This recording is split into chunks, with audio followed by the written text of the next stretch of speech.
As Europe grew, Britain became the major power of the world, the workshop of the world in 1650s.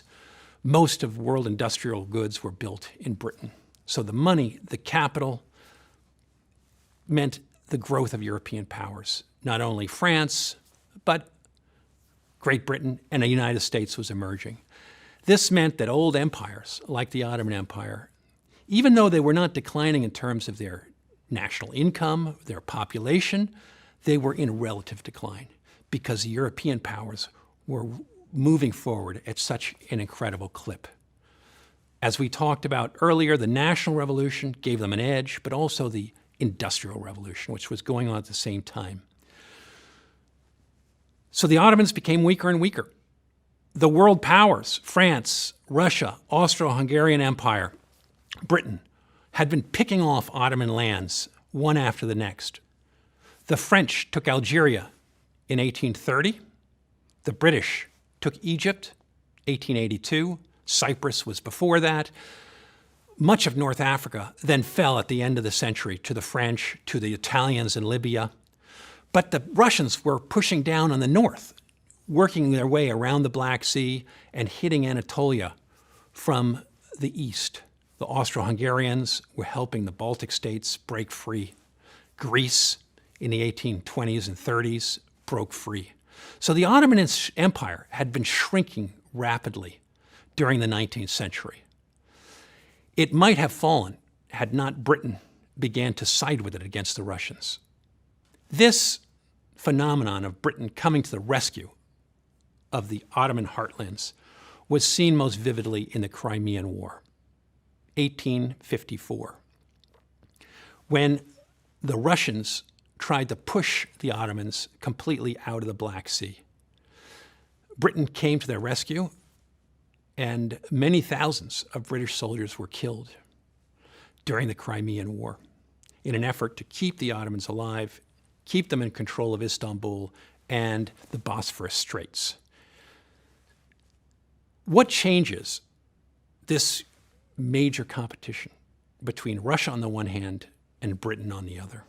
Not only competition over the Ottoman Empire, but over Iran, Afghanistan, and right across Asia.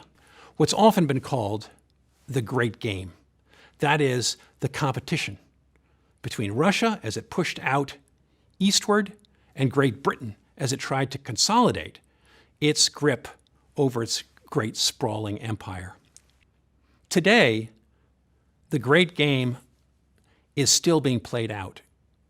Of course, it was called the Cold War during most of this past century, and the United States took over the job of Britain, really, as sort of the Western champion, and fought with the Soviet Union over places like Afghanistan, for power in the Middle East, Egypt, so forth. That Great Game was playing out happily, if you will, in the 19th century, and the Ottomans could exploit it because the British didn't want them to collapse. What happened leading up to the First World War that caused Britain to invade the Ottoman Empire, occupy it, and divide it up into nation states? The rise of Germany is the short answer to that. Central Europe had been really in chaos for much of the early modern period.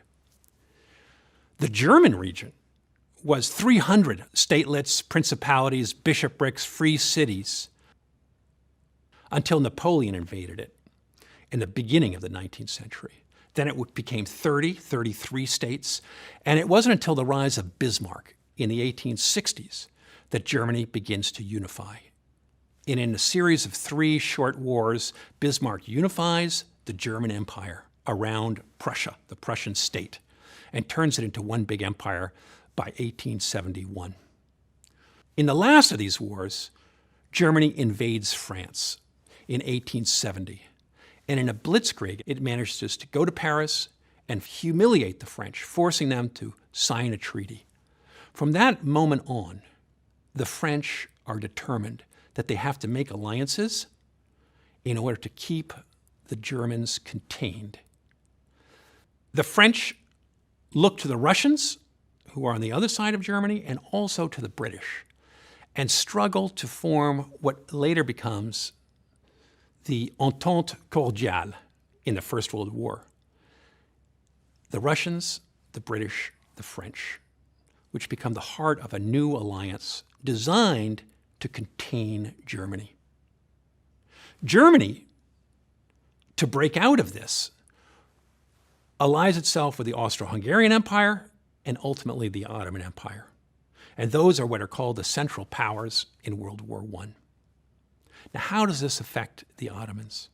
It affects the Ottomans because for the Russians and the British to actually ally, they have to compose their differences. And to buy Russian favor, the British increasingly decide that the Ottoman Empire can be expended and that the Russians will be able to own Istanbul. When the Russians begin to fall out of World War I and collapse with the Russian Revolution, 1917, we later discovered that Britain, in an attempt to keep the Russians fighting on the Eastern Front, had offered Istanbul and the Straits as, in a sense, war booty to keep the Russians in the war. This is what ultimately undermined the stability of the Ottoman Empire, the British support for the Ottoman Empire, the growth of Bismarck and later a unified Germany that became aggressive, forced the Russians and the British to compose their differences, and the Ottoman Empire was sacrificed on the altar of this new alliance.